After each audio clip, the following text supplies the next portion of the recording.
chegando à noite, Ouro Preto ficou totalmente coberto de neblina, ninguém se conhecia mais, ninguém se via mais, conhecia, mas não se via mais, e a gente só foi localizando as pessoas pelo som.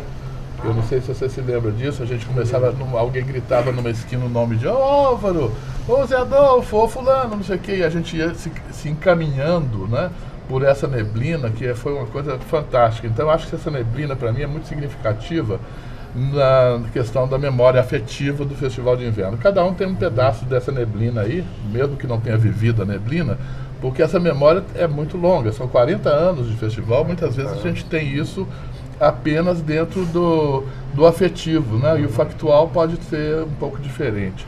Eu lembro muito dessa neblina e uma luz muito escassa que banhava aquela neblina, mas você ninguém se não via, né, Júlio? enxergava.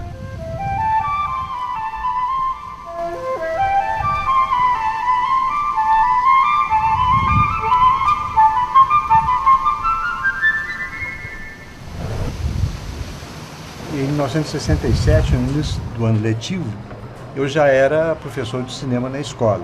Sozinho ainda, não havia entrado os demais.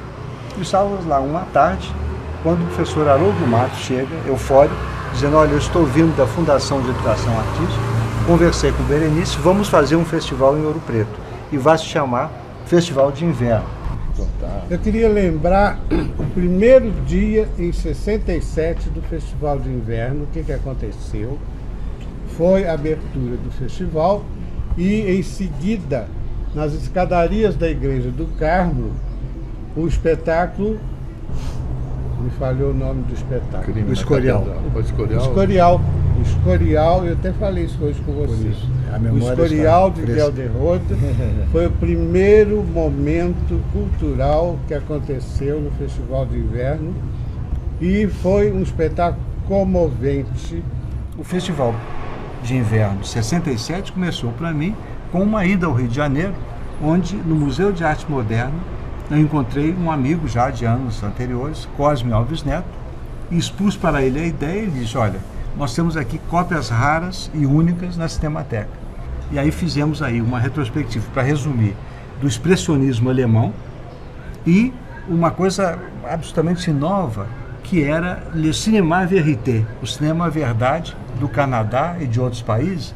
Foi uma grande mostra e o cinema naqueles 2 primeiros anos, eu lembrava isso com o Júlio, era a atração principal dos dias de semana. Os concertos, as outras festas faziam nos fins de semana. Então, para mim, esse momento é um momento afetivo porque a plateia, eu diria surpreendentemente, mas talvez não seja esse o advérbio adequado, com maior entusiasmo, acolheu aquelas sessões longas de filmes desconhecidos, expressionistas, antigos, mudos, apenas com o som da voz traduzindo os letreiros. Para mim o festival começa aí.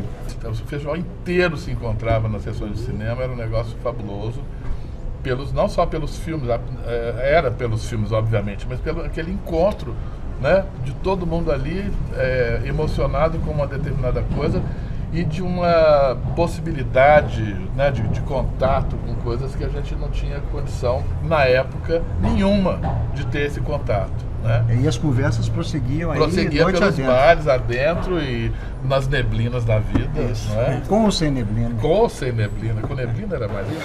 Até que eu me lembro bem do início, né? Porque o início do festival é muito musical, né? Porque a Fundação de Educação Artística, ela começou a funcionar em 63. Em 65, nós fizemos um curso de férias em julho, aqui mesmo, em Belo Horizonte, na sede da Fundação, um curso de férias de música.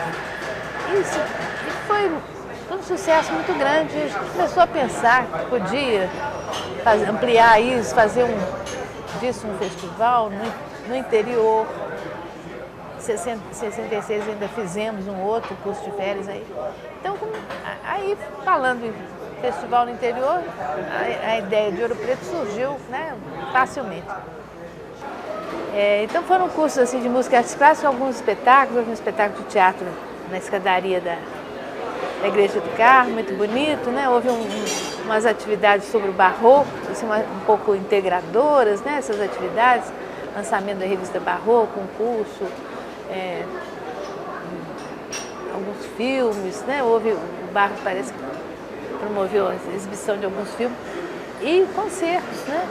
E exposição de alunos, já foi muito um sucesso. Como é que foi depois o crescimento do festival? Bom, aí o festival começou a crescer em várias maneiras. Começou a crescer em número de áreas, né? Passou a ter muitas áreas. Houve anos até que houve um exagero de áreas, né? Tinha coisa até de história e parecia um departamento da universidade, né, funcionando. Eu acho que a gente começa já com 10 anos, 12 anos, onde você começa a entender, você vê uma Ouro Preto ser modificada a cada festival que chega na cidade. Então, era uma expectativa muito grande, a gente, ainda criança, né, participar das oficinas como a de coro, de xilogravura, mais para frente lá, de audiovisual. Então era sempre uma expectativa muito positiva para a cidade. E a gente, com um diferencial, por ser dono do cinema, o cinema era um equipamento de integração direta com o festival. E aí teve passagens que ficaram na história, como o lançamento do Macunaíma, da peça Macunaíma, direto de Nova York para Ouro Preto, que fica um marco em 79 para a cidade. E aí o ganho é sempre positivo. Mas era muito bonito você ver Ouro Preto, a cidade toda, né, colorida e com essas manifestações todas durante o dia, a noite, né? E a população da cidade recebeu isso muito bem, né? Quer dizer, foi uma interação muito bonita entre o pessoal que vinha de fora, os professores da Universidade de Minas Gerais e Ouro Preto. Né? Eu acho que é importante a gente lembrar como se trabalhava no festival, né? O festival era um mês inteiro de uma intensidade enorme, em todas as áreas, né? Eu sei como eu estava ligada diretamente à música, eu sei como se trabalhava na música. Era uma produção enorme. E o festival na área de música, ele foi tomando uma forma e criando uma proposta que depois se tornou muito importante, aos poucos, né? Porque nós fomos vendo os alunos, isso deve ter acontecido também muito nas artes plásticas, porque quem vinha para o festival era predominantemente alunos de escolas, né? Tanto de escolas de belas artes como de escolas de música, né? Que eram as duas áreas maiores, e nós fomos conhecendo então as necessidades deles, né? Olha, a gente vivia num clima muito tenso naquela época, né? E como eu participava muito das reuniões que antecediam o festival, né? Na coordenação, na universidade, tudo, a gente sentia. Houve anos que eu não sei precisar mais que anos, em que havia uma certa pressão mesmo, né? Houve até infiltração, né, no festival de agentes do governo militar como alunos. Havia uma certa apreensão de todo mundo, né, antes do festival. Havia uma apreensão porque não se sabia o que podia ocorrer. Amigo Victor, que fala o repórter do Testemunho Ocular da História. Brasília urgente. Após as comemorações do Dia do Soldado, o senhor Jânio Quadros decidiu abandonar a presidência.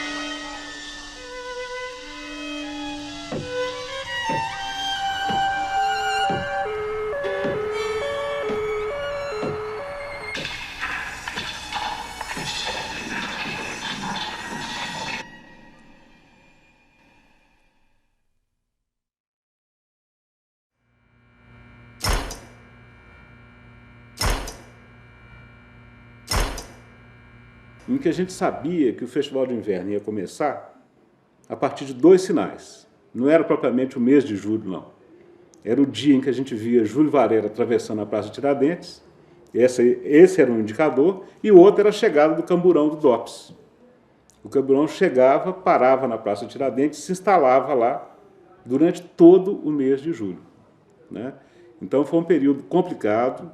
Eu me lembro de várias manifestações que a gente assistia, era com cachorro do DOPS passando entre a gente, buscas em república na madrugada, né?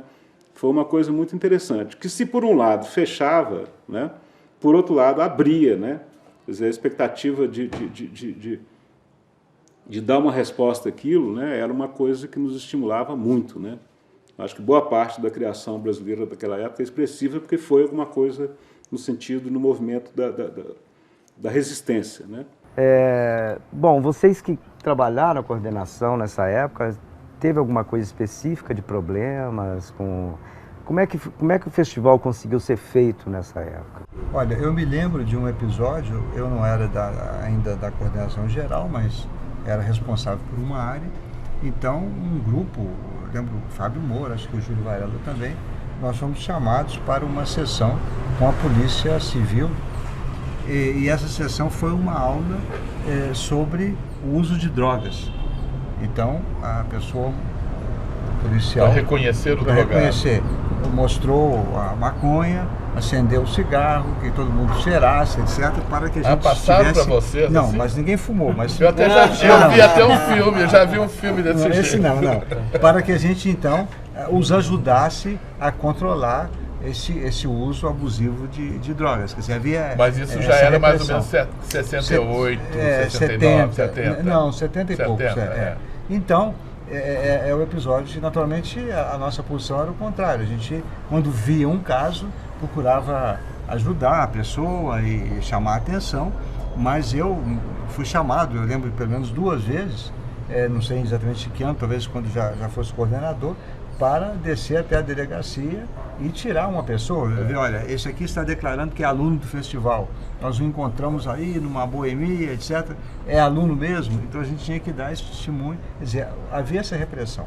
Quer dizer, é o que eu me lembro assim de mais mas isso forte. Me parece um pouco mais que essa questão foi mais nos anos 70. Foi. Porque quando começou o Festival de Inverno, eu acho que as pessoas não sabiam, ou seja, o sistema, né, a repressão, por exemplo, vamos chamar de repressão, eles não estavam sabendo que a gente estava fazendo um festival aqui no primeiro e segundo. Acho que não. Era uma coisa muito tranquila, nós estávamos preocupados em fazer arte e criar, e eu acho que isso é mais do que revolucionário, mas a polícia não sabia que isso era revolucionário, então não dava a menor bola para nós. Começou realmente durante os anos 70. Quando começaram a ver a importância do festival e a importância da mobilização que nós, artistas, trazíamos para Ouro Preto, e com a infiltração também de outros elementos fora do festival, que eu acho que isso foi muito sério, né? Pessoas que não eram do festival vinham para cá para curtir a cidade, como já vinha vindo antes, ou como vem até hoje, entende? Eu acho que isso tudo pode ter causou mesmo essa questão dessa repressão. O Padre Simões aqui, nos primeiros momentos do Festival de Inverno, ele chamava o festival de Festival do Inferno. Do Inferno, lembro também. Não era Festival do Inverno, mas não precisa citar nome não, viu, Júlio? Não, mas desculpe, mas foi o que me veio. E as aulas eram assim, eram visitadas. Você estava dando aula e uma pessoa entrava, dava uma rodada, sentava, ouvia, olhando e tal. E algumas coisas que aconteceram naquela época, viraram quase que lendas locais, né? Uma delas, por exemplo, foi o famoso concerto na igreja de São Francisco de Assis, de um músico europeu, há muito tempo morando na Bahia, que se dedicou à construção de instrumentos experimentais, fez uma oficina famosa lá. Esse músico era chamado de Walter Smetak. Então ele veio fazer um concerto em Ouro Preto na época, e fez o concerto na igreja. E ele trouxe esses instrumentos, né, e foi um concerto de música contemporânea. E eu me lembro que tinha um padre aqui da cidade, que era chegado à área de música, estava até participando, mas houve um momento estranho naquele concerto em que uma nota, numa determinada altura, quebrou um vidro, né? Aí o padre interferiu e falou assim, não, assim já é demais, né? Contou, falou, vamos dar um tempo que a coisa está extrapolando. Então tinha essas coisas muito interessantes, né, que eram da convivência de uma cidade interiorana, pacata, com manifestações bem amplas, né, até de vanguarda. Isso culminou, no nosso caso, com a nossa experiência com o Living Theater, né? Porque, de vez em quando, eu fico imaginando, pô, o Living era vanguarda em Nova York, né? Em Nova York eles eram vanguardas. Imaginem chegando aqui em Ouro Preto. Então, quando eles romperam com a oficina em São Paulo e vieram para cá, eles nos procuraram aqui, porque a gente era o grupo de teatro da cidade, nós os abrigamos numa república de amigos nossos aqui e passamos a conviver com ele durante todo um período na expectativa de prepararmos uma peça para o Festival de Inverno, né? E só que às vésperas do festival, todo mundo sabe o que aconteceu, eles foram presos em circunstâncias interessantes e tudo, né? E acabou que esse espetáculo acabou não sendo feito. Agora, não creio que tenha prejudicado o trabalho. O trabalho é um pouco difícil para um regime assim, discriminar, saber o que eles querem censurar num festival desse, né? Num festival de arte. Eu acho que tudo acabou acontecendo como devia acontecer, mas a produção do festival. Mas para quem coordenava, para os diretores, eles trabalhavam sob pressão.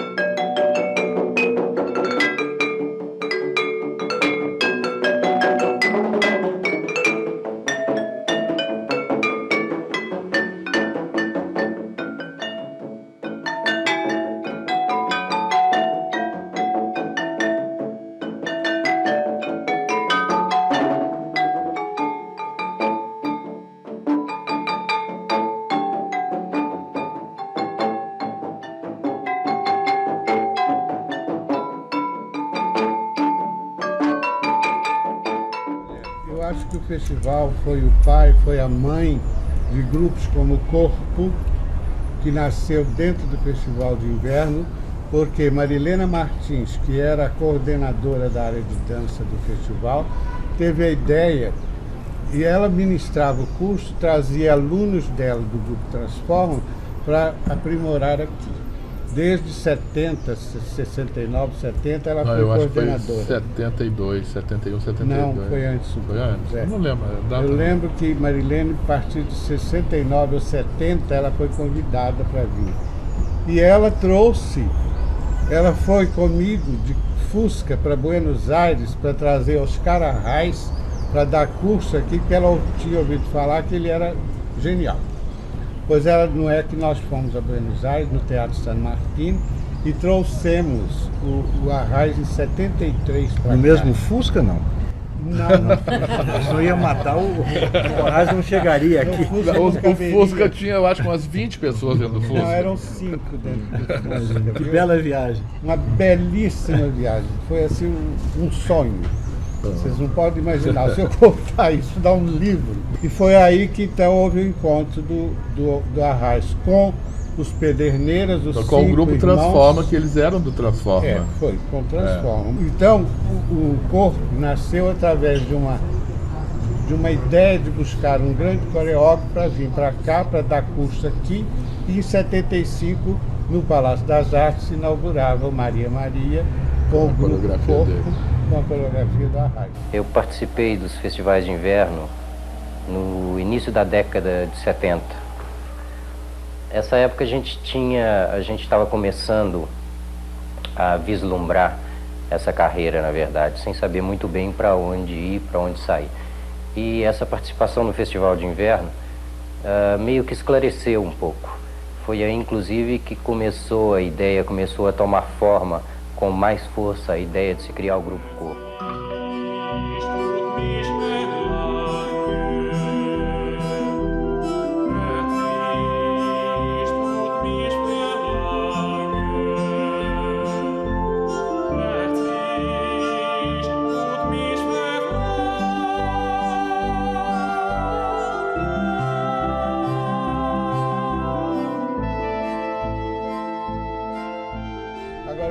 que o Acti teve um suporte, teve um apoio enorme do Festival de Inverno, foi graças ao festival que o Acti lançou. Principalmente nos primeiros anos assim, do grupo, os primeiros discos, tem muita influência do vídeo na composição, né? E influência total do Smetak nos instrumentos que eu criei. E eles vieram para o Festival de Ouro Preto, né? Foi uma ligação que aconteceu assim, anos depois, que para mim tem uma importância assim, pessoal, né? Mas importante.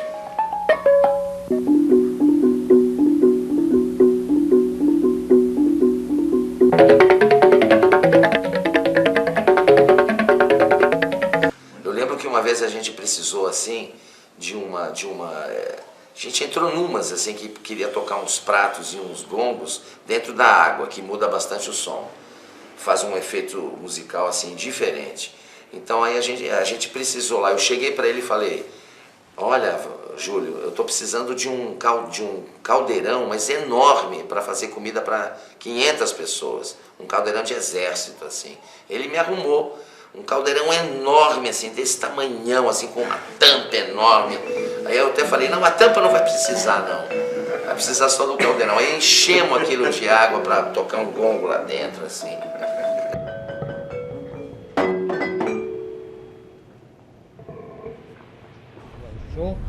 O Galpão em 82, em Diamantina, com aqueles dois professores alemães, com um curso de teatro de rua, de perna de pau, essa coisa toda. O momento em que o Galpão aparece, 82, é um momento o que acontece como troca de experiências. Eu acho que o grande polo de resistência para isso é o Festival de Inverno, né? Não é à toa que nesse momento, por exemplo, o Goethe-Institut traz dois diretores de uma companhia alemã, o Teatro Livre de Munique, né, que era uma companhia importante da Alemanha. E esses caras vêm a convite do Goethe-Institut, eles fazem uma oficina de 2 semanas no Teatro Marília, e depois eles vão para o Festival de Inverno da UFMG, em Diamantina. E aí eles produzem, com 9 atores convidados, uma oficina de teatro de rua, que tem uma apresentação de rua, e depois disso eles chamam alguns atores e montam um espetáculo que é a Alma Boa de Sete Sonhos do Brecht. Quer dizer, o Galpão nasce dessa experiência, porque foi uma experiência tão marcante que, num certo sentido, as pessoas que fizeram esse espetáculo, 5 pessoas, né, que participaram dessa experiência, pensaram assim, sentaram em volta de uma mesa e pensaram: e agora? Como é que a gente pode dar continuidade a esse trabalho? Raça nascida de sonhos vãos, erguei vossas cabeças até a luz destas tochas.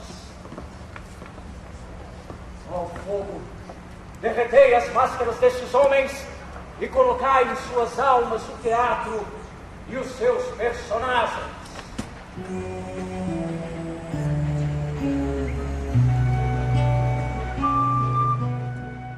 O Ars Nova e também o Giramundo tiveram as produções, né, durante grande período, bancadas pelo Festival de Inverno. Eu lembro, por exemplo, que Giz, que a ópera do Carlos Gomes, Guarani foi feita. O Guarani foi feita aqui. A produção, eu cuidava em parte da produção.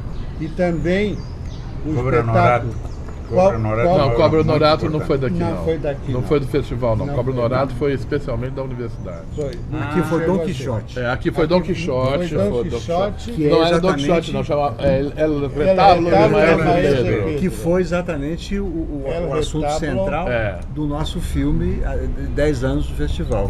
E a primeira participação do Giramundo no festival, assim, efetivamente, foi com um retábulo, o El Retábulo de Maese Pedro, que foi um convite feito pelo Zé Adolfo Moro, me parece que era o centenário do Manuel de Falha, e foi proposto esse espetáculo. E daí nasceu um convênio entre o Giramundo, que já existia há alguns anos, e a universidade. E o Festival de Inverno foi, durante muito tempo, o grande patrocinador do Giramundo. Mas, por exemplo, das grandes emoções que eu tive na vida foi com a montagem do retábulo, que a gente só tinha pronto algumas cabeças e era necessário ensaiar, que foi o nosso contato com a ópera, que nos levou aos caminhos da ópera, que o Álvaro passou a adorar depois, tanto é que depois montamos outras óperas, como o Guarani, a Flauta Mágica, que não foi, né, dentro do Festival de Inverno, mas o Guarani sim, foi a gente começar a mexer naquelas cabeças de bonecos num primeiro ensaio, para a escolha do maestro Magnani, das vozes que iriam fazer os papéis principais. Mas aquela aura dentro da escola de farmácia, que tinha uma arquitetura maravilhosa, uma sala toda em madeira, né, e aqueles bonecos flutuando no espaço, só as cabeças, eu até hoje me emociono com aquela música maravilhosa. Esse contato trouxe para a gente um universo inteiramente novo, que era possível a gente fazer coisas com outras pessoas. Aí o Giramundo começou a compartilhar mais com outros diretores, com músicos, com maestros, né?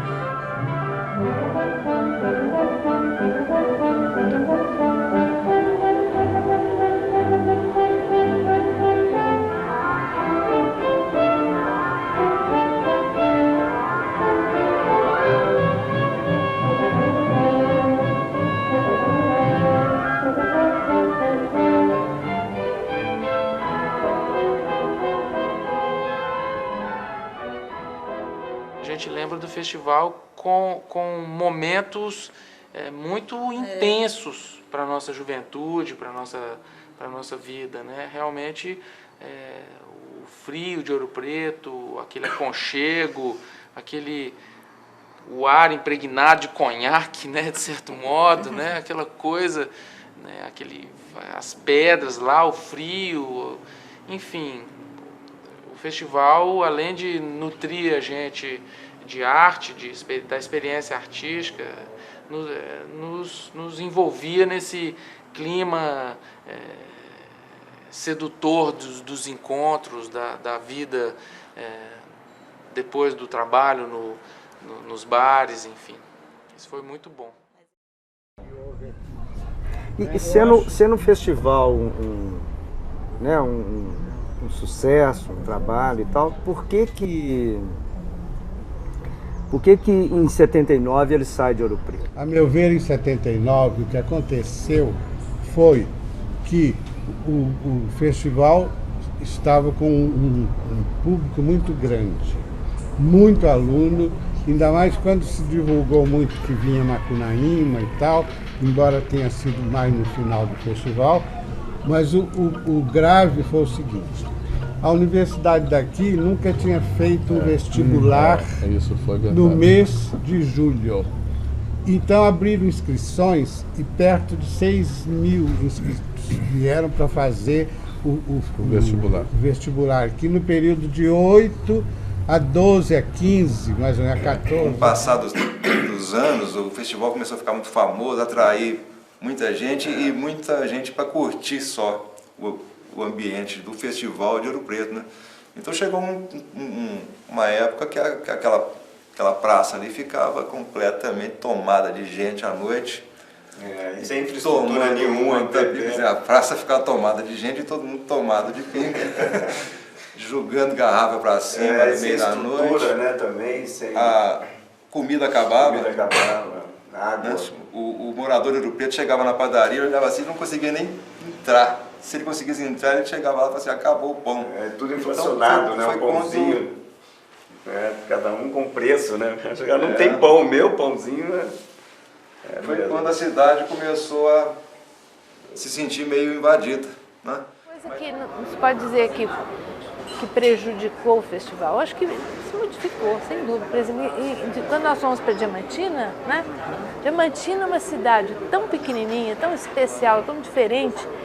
Eu me lembro que nós tivemos que fazer propostas específicas para aquela realidade, né? Bom, eu queria inclusive começar com um pouco um depoimento meu, né? Como coordenador do festival, que já é aí, em 80, não tendo se realizado o festival, lembro que tivemos uma avaliação, né? em 81, essa avaliação aponta para se realizar o festival itinerante, quer dizer, o festival ser uma realização que tenha importância para as cidades, né? Quer dizer, e aí eu acho que compõe também um pouco, repensar uma estrutura um pouco diferenciada do Festival de Inverno. A cidade oferecia um material para pesquisa, eu acho que muito interessante, quer dizer, além de todos esses dados de um festival manter essa qualidade que ele vinha, né, com essa herança de Ouro Preto, quando você assumiu com Barros também em Diamantina, quer dizer, a cidade, eu acho que ela tinha um material guardado, assim, a ser pesquisado muito forte. Eu acho que vocês conseguiram nessa época, quando entra um Lobo de Mesquita, entra um Xixica-Alquimim, entra todo aquele entorno, toda aquela paisagem, toda aquela cultura, que é uma cultura de resistência, que é a cultura de Jequitinhonha. De fato, em 81, nessa ideia de restringir, nós voltamos um pouco àquela simplicidade de 67. Artes plásticas e música com mais alguma coisa. E na área do cinema, eu me lembro, para não fazer alguma coisa mais complicada, eu convidei o Walter Lima Júnior para dar um curso. E ele, todas as vezes que eu o encontro, ele diz: olha, eu sou muito reconhecido a você e ao festival, porque foi lá que eu escrevi o roteiro de Inocência.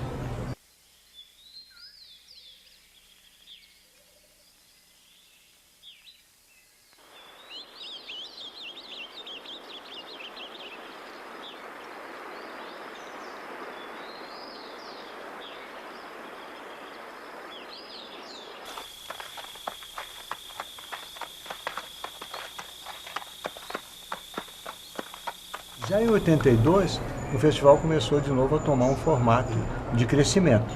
Acho que, não é verdade? Aí foi ampliando de novo. Então, assim, tinha muita coisa que acontecia aqui, mas assim, ainda imaturo, né? Era uma coisa muito experimental. Já em Diamantina, a coisa não deixou de ter o seu lado experimental, mas já tinha um planejamento mais consistente, né? Mais dirigido. Né? Porque tem esse lado também da pesquisa, né? Quer dizer, que foi um lado importante de resgatar, não resgatar, eu acho que de reviver, né?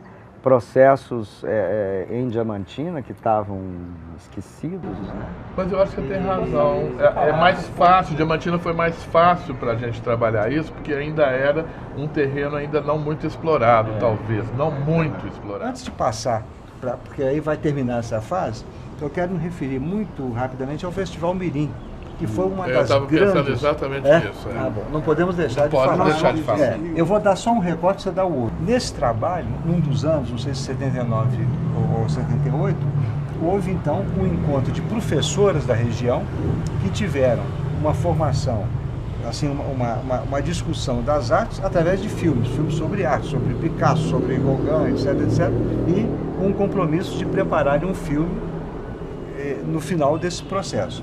E depois, na segunda etapa, na segunda quinzena, elas foram as professoras das crianças da região. E as crianças se entusiasmaram e fizeram 2 ou 3 filmes belíssimos. E na época a gente brincava, os filmes das crianças são melhores que das professoras. Antes, eu e Maria Amélia, Melinha, fizemos uns trabalhos com as crianças daqui de Ouro Preto, em 78 e 79, nós fizemos um trabalho aqui, porque em 79... foi por aí, 78 e 79. 68 e 69, desculpa.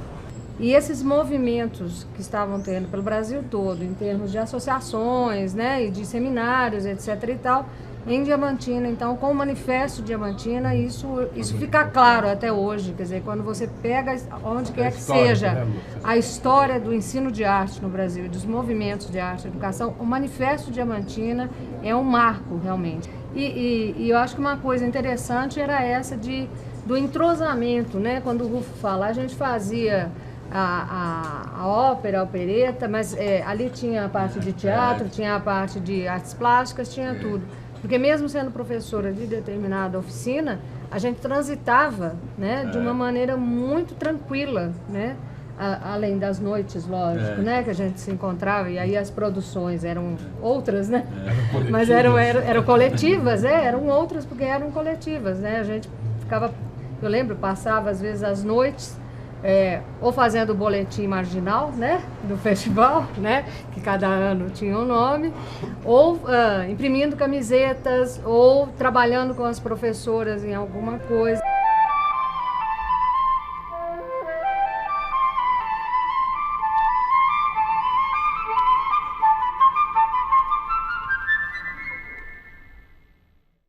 Quer dizer, quando foi o último ano em Diamantina que nós anunciamos, né, o festival tinha gente demais e nós saímos de Diamantina com uma passeata da cidade inteira a favor do festival, com faixas. Festival não sai daqui, não vai embora, não fica aqui em Diamantina, que tinha sido anunciado. E aí a gente vai, então, fazer o trabalho então em São João del Rei. Eu acho que a ida nossa também para São João del Rei, né, com esse mesmo estrutura de projeto, quer dizer, até um pouco o seguinte, em São João também o festival consegue uma simpatia muito grande da cidade, né, quer dizer, também quando saímos de São João foi sob protesto, né. Eu acho que é um modelo, né, que você, talvez a palavra seja da moda agora, mas você trabalha muito a questão da inclusão das pessoas. Esse foi um pensamento avançado para nós, que sim, a inclusão, através da educação, a arte, né? Através da educação, uma, e a outra, o regional, o valor da cultura local como fonte, como... Né? Nós aí fomos para Poços de Caldas, né? Quer dizer, com a mesma estrutura de projeto, que foi um festival mas muito interessante. E muito né? bem Eu acho que recebido da cidade. aí a Lúcia era a coordenadora de programas culturais da universidade. Foi uma negociação muito interessante, né, com a cidade, a gente indo à Câmara e dando depoimento. E foi um festival enorme. Né? Quer dizer, com muita gente, e com as condições de trabalho muito boas, né? Porque aí indo para Belo Horizonte, né, que foi um festival... Eu achei fantástico. Não, aí foi um festival monstruoso, né? Foi um festival, quer dizer, a proposta para Belo Horizonte, um pouco, nós conversamos muito, quer dizer, ou faz um festival internacional que mexa com a cidade, né? Ou então não tem muito sentido, né? Porque aí se perde, né? Mas foi um festival que nasceram coisas importantes dele, né? Nós fizemos a Mostra Internacional de Teatro, que depois nasceu o Festival Internacional de Teatro dela. Foram inclusive os mesmos coordenadores, né, do festival vão criar depois o FIT. Depois o festival continua em Belo Horizonte, né? Mas aí feito de uma forma menor. Tem um outro marco, que aí é mais, eu acho que da própria universidade, é que o Centro Cultural da UFMG, né, estava ainda no seu começo, né, tinha sido implantado há pouco tempo, e a realização do Festival de Inverno com a localização física, né, de secretaria, de apoio no Centro Cultural foi que deu margem depois a que ele se consolidasse mesmo com alguma coisa que a universidade tinha que tomar conta, tinha que apoiar. Quando a gente pensou em Belo Horizonte, e fica muito sobre Belo Horizonte, é que Belo Horizonte, por ser nova, uma capital, uma cidade nova, ela deveria ter alguma coisa de contemporâneo. Eu acho que a gente pensou muito sobre isso na época. E eu acho que o festival em Belo Horizonte dessa época foi muito importante. Para a cidade ele foi muito importante, para a UFMG ele foi muito importante, claro. Né? Porque... Só que ninguém lembra dele como positivo, sempre lembra como assim, uma alternativa. Ele não foi uma alternativa, ele foi um propósito. E depois? Bom, aí... Não, aí depois dessa época em Belo Horizonte nós voltamos a Ouro Preto. Mas aqui já nessa segunda vez nós já também repetimos essa estrutura, quer dizer, então foi um festival que foi muito bem aceito. Não, ali eu acho dizer que para mim foi o primeiro festival onde a comunidade de Ouro Preto se apropriou do festival. Eu acho que o festival em 94 ele resgata toda uma história que Ouro Preto já estava precisando resgatar, porque a cidade perde, a comunidade perde com a saída do festival, né? Ele volta trazendo novos movimentos para a cidade acolhe, eu acho, esse festival com essa saudade, né? E ele se coloca, eu acho, até numa proporção imensa, assim, porque quando ele chega também, ele chega grande com várias oficinas, vários shows, e eu acho que a cidade tem aquele acolhimento de resgatar, para ele ficar mais, para ele não ir embora de novo. Acho que tanto para a comunidade local até participar, eu não me esqueço, quando a gente abriu as inscrições de oficinas, que a maior demanda da comunidade era quais oficinas que teriam para a comunidade, né, para ela participar. Então acho que foi os melhores momentos dos últimos tempos depois do festival saiu para Ouro Preto.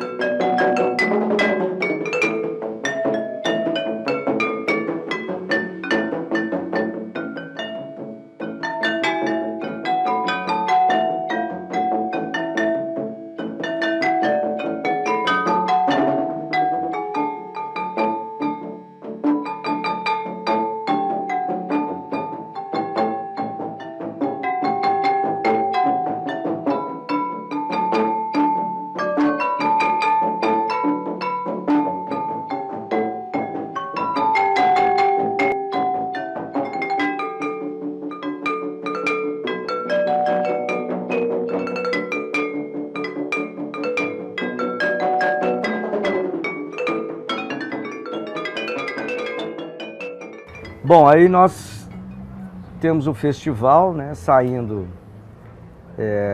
de Belo Horizonte, vindo a Ouro Preto, e de Ouro Preto, depois desse período, retorna a Diamantina.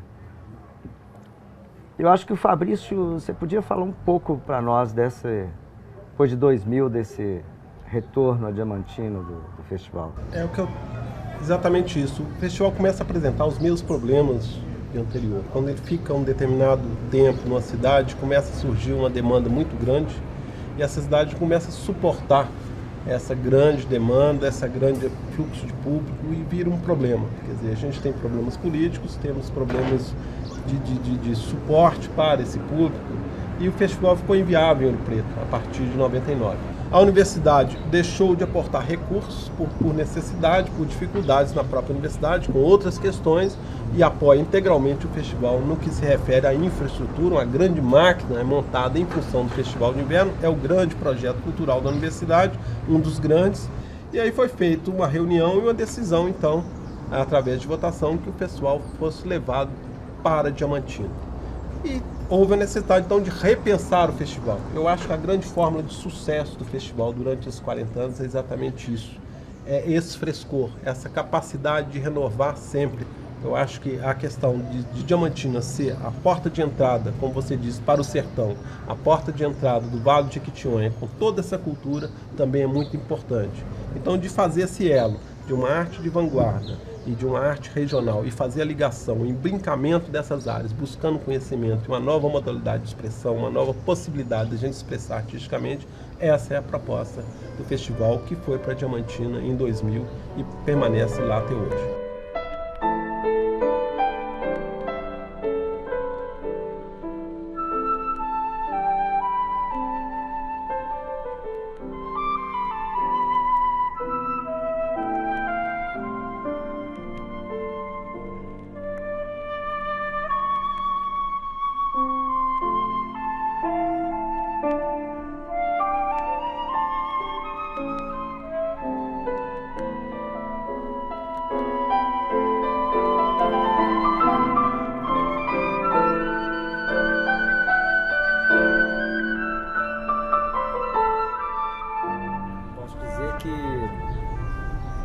Das coisas que fiz, a dedicação a esse tempo do festival foi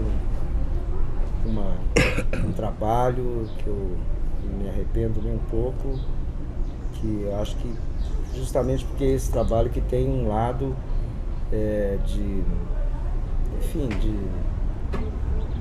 de oferta, de estar junto, de trabalhar, de progredir. Agora, eu vejo que a universidade acertou em cheio de começar a fazer um evento que tanta repercussão trouxe e continua trazendo, para as comunidades onde ele é inserido e também, de uma maneira geral, para o Brasil, até para o exterior, que tem reflexo do festival por todo lado. O Festival de Inverno, ele de alguma forma resume de uma maneira intensa e muito forte essa integração. Porque o Festival de Inverno sempre é ensino, pesquisa e extensão. Você pode ver de cada um dos ângulos. E isso acho que então é a grande contribuição que ele traz para a universidade e para a sociedade como um todo. O festival, para mim, eu acho que me ensinou a ficar atento, né? A ficar atento e olhando as coisas, vendo, percebendo, tentando não me repetir. Chamar a atenção do aspecto de que o contemporâneo na arte, principalmente na arte, é na parte da natureza onde mais as mudanças ocorrem. Então, a arte nunca para, nunca está. O contemporâneo de hoje não é o contemporâneo de amanhã. Então, está sempre tendo que nos debater, refletir, né? Buscar novos caminhos. Por isso, a pesquisa é essencial. Essa é a importância de um festival que tenha esse espaço onde a coisa se coloca em cada época, os problemas de cada época. Né? A maior importância é essa de ser contemporâneo a cada momento, né? E ser contemporâneo na arte específica, vamos dizer assim, na expressão específica, mas também nessa integração das expressões, né? Quando o Fabrício diz dessa questão que hoje chama transdisciplinar, né? Já vem desde o começo, né? É claro, eu acho, né? Que vai acoplando a cada momento, a cada ano que se realiza, em cada lugar que se realiza, vai sendo, né? Contemporâneo naquele momento, né? E vai sendo, sim, uma certa vanguarda, né? Com certeza, uma vanguarda do que às vezes vai acontecer muito depois em outros lugares. O festival aliado a essa contemporaneidade, a essa pesquisa, antes de tudo é a arte do encontro. É isso.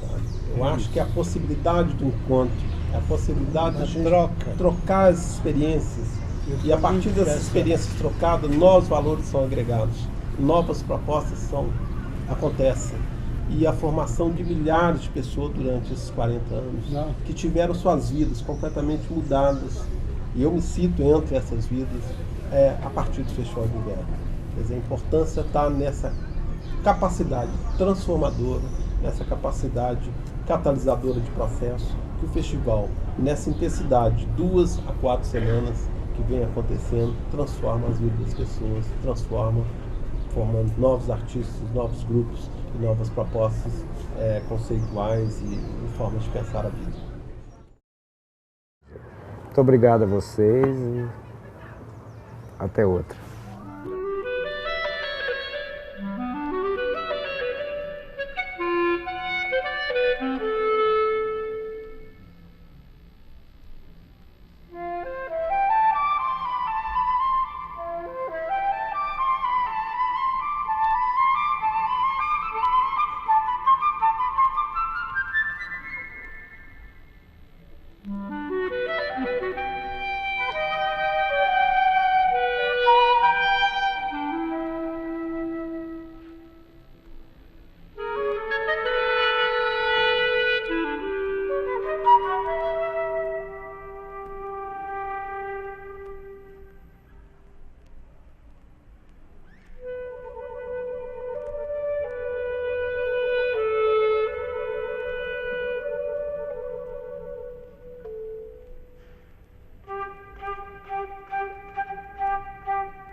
Música